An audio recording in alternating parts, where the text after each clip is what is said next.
Salut les gamers, nouvelle vidéo aujourd'hui donc de présentation. Alors c'est pas vraiment une présentation d'un produit parce que comme vous pouvez voir ici c'est la PSP Go et on n'est pas donc sur un produit très récent, hein. On est plutôt sur un produit qui a quand même quelques années et qui n'a pas forcément été d'ailleurs un succès de la part de PlayStation parce qu'ils ont sorti justement cette version de la PSP qui est une version sans les UMD je crois ils s'appellent, les petits disques qu'ils avaient qu'on pouvait mettre dedans où l'approche était du démat total où tous les jeux étaient en téléchargement. Donc je vais vous présenter cette console parce que moi je l'utilise plutôt dans un mode rétro gaming et émulation de jeux. Et je trouve que c'est une très bonne console justement pour faire ça. En plus vous pouvez la trouver pour 40 € d'occasion.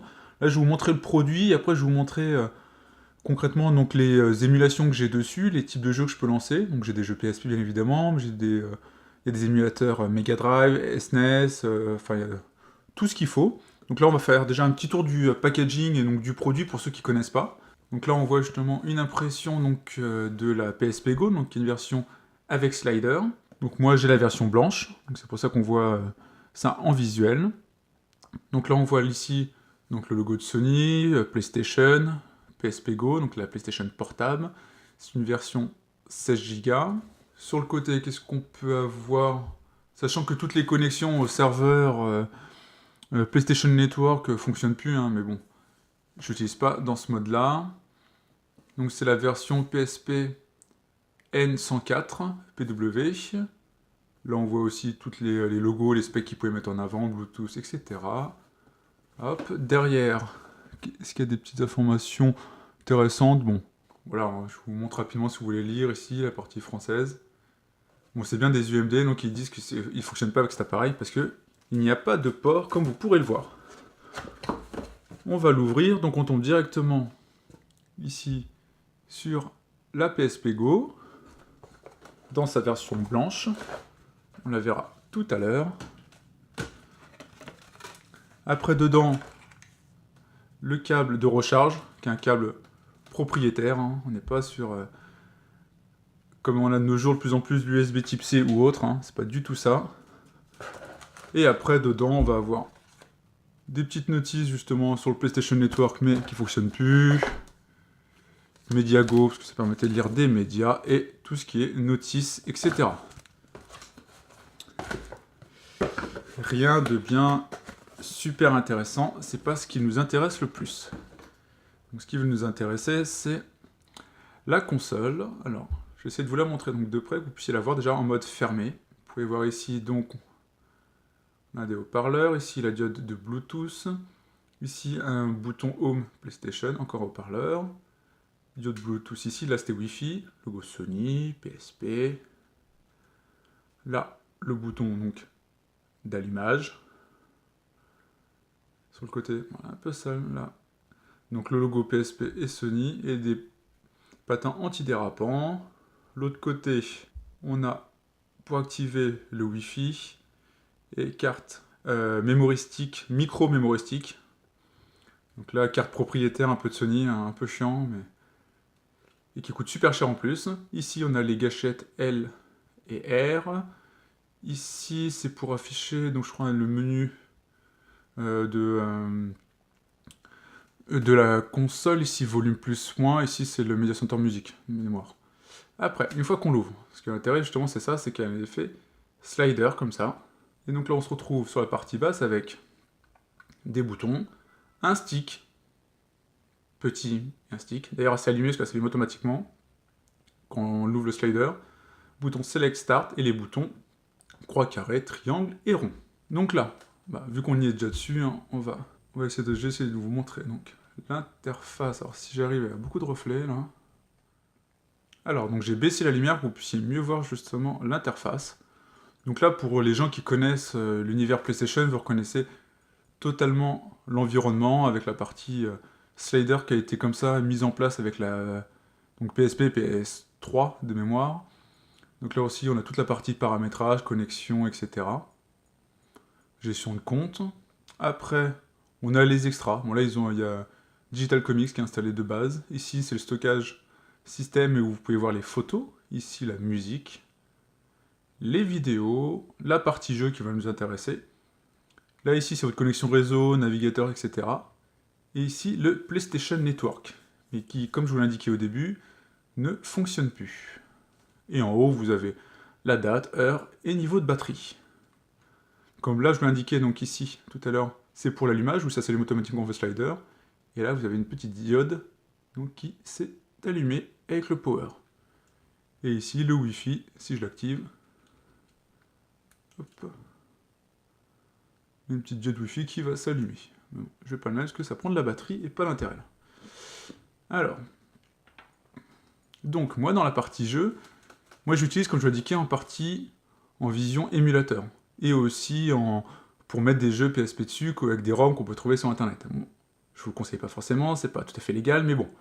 Donc là vous pouvez voir par exemple, je vais vous montrer quelques jeux que j'ai installés. Alors, tout d'abord c'est des jeux PSP. Alors pour faire ça, c'est une PSP Go que j'ai flashé. Donc vous pourrez trouver des tutos sur internet. Je vous mettrai certainement le lien en barre de description.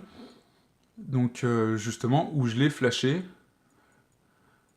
Voilà, il y a des tutos assez simples, il faut juste suivre vraiment étape par étape. Voilà, c'est tous les logiciels justement, avec de fast recovery, tout ça.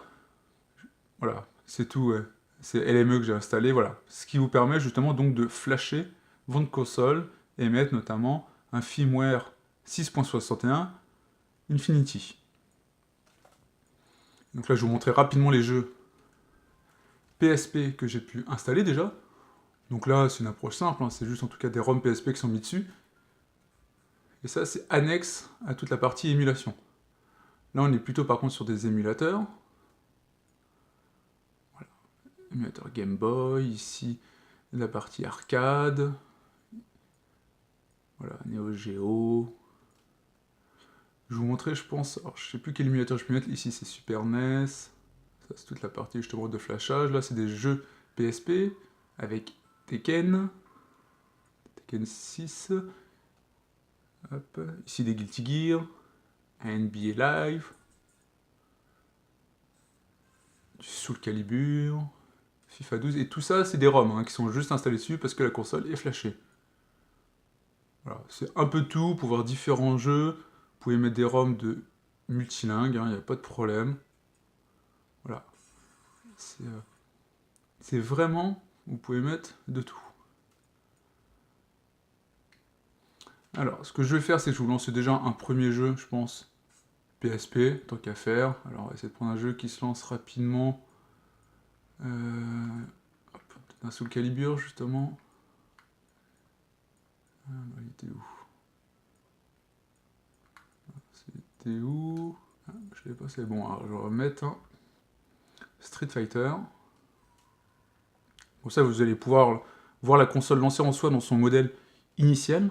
Sauf qu'à l'époque, on l'achetait via le PlayStation Network pour installer dessus. En soi, on est quand même sur une console qui est ultra compacte, vraiment un form factor super sympa. C'est quand même super sympa, je trouve, et plaisant pour jouer.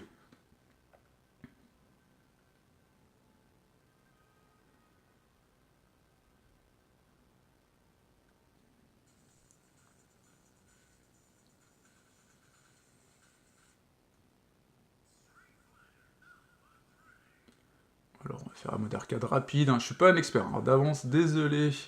Je suis pas un expert à Street. Allez, on va se prendre un classique Ryu, hop. En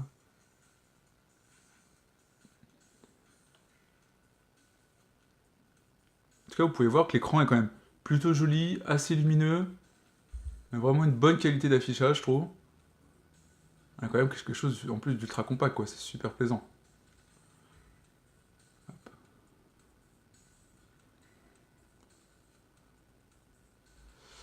Allez, on va se faire un premier combat.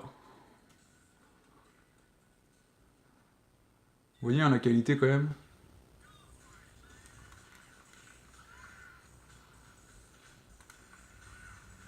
Bon.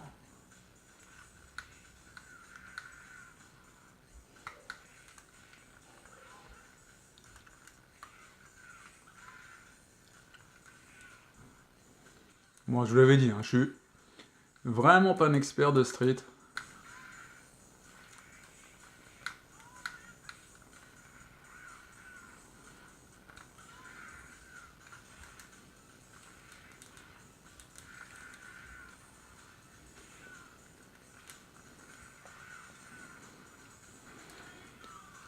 Bon, voilà. J'ai perdu, mais en tout cas, ça vous montre le jeu, fluide, en plus on peut jouer facilement, voilà, enfin, les croix fonctionnent plutôt bien, voilà. Mais quand même, c'est quelque chose d'ultra plaisant, quoi, hein, c'est... Voilà, hop. On va retourner sur le menu, puis je vais monter le son aussi, hop.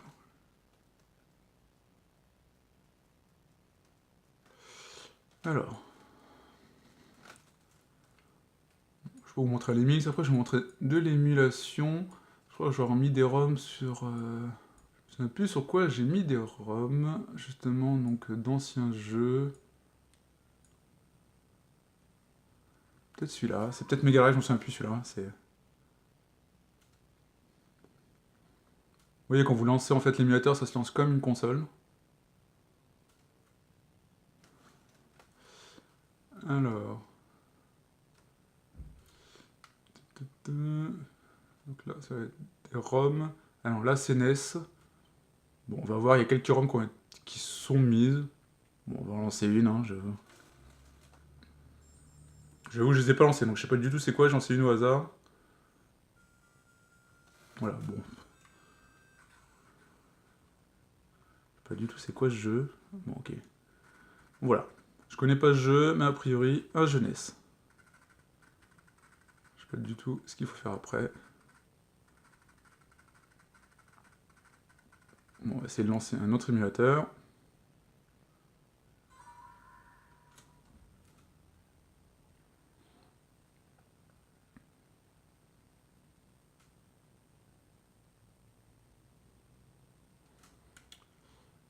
Alors, on va essayer de lancer une ROM.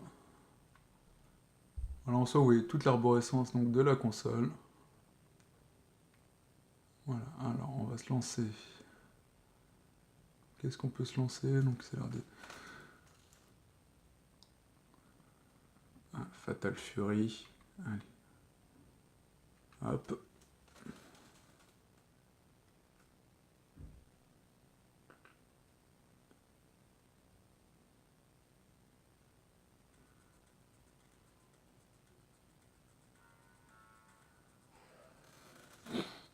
Alors, je pense pour ceux qui connaissent, hein, on monte un peu le son.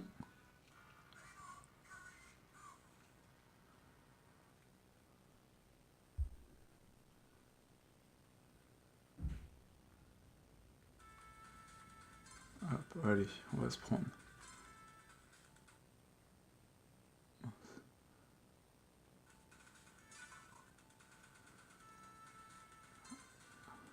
Un bon Fatal Fury à l'ancienne.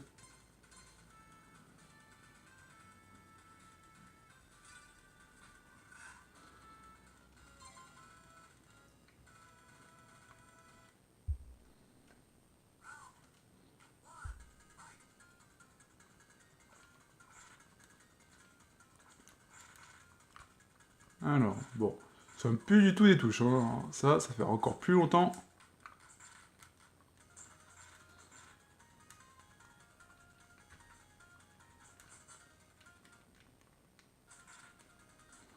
Donc, je pense que je vais essayer de lancer une autre ROM.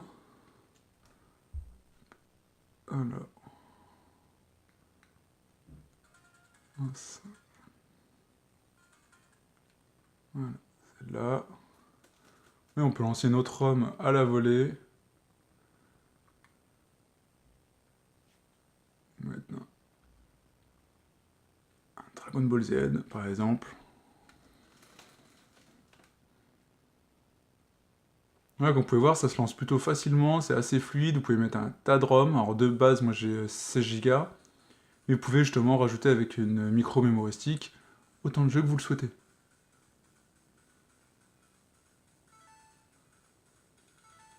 Voilà, c'est une version Jap, hein. Bon. Hop, allez.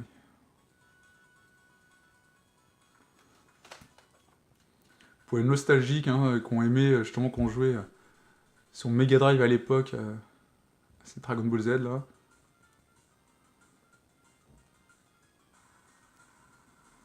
Voilà, vous pouvez voir, ça fonctionne super bien. C'est là où on voit à l'époque ces jeux qui étaient quand même ultra lents. Il n'y a pas de temps de latence, hein, avec la PSP Go et l'émulation, hein. C'est vraiment le jeu qui était comme ça, hein. C'était...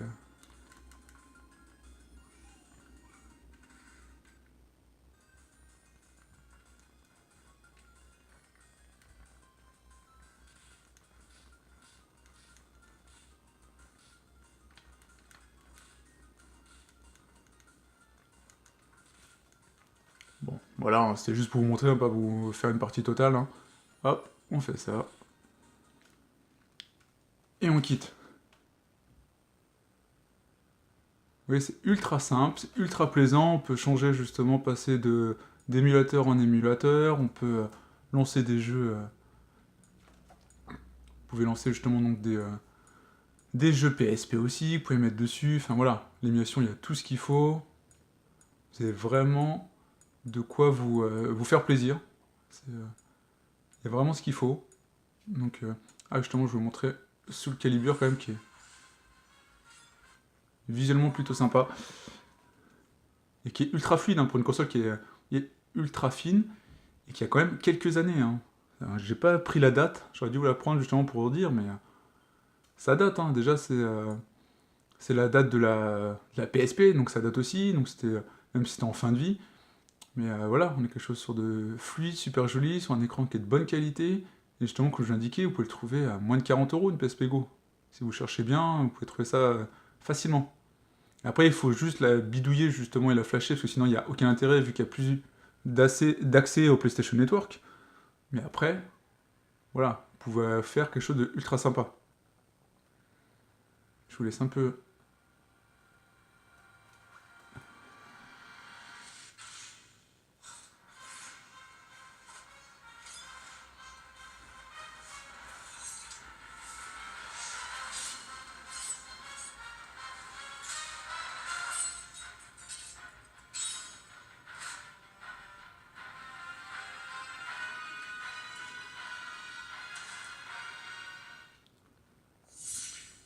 On va essayer de lancer une petite partie. Une partie rapide. On va faire l'aléatoire total, comme ça, hop.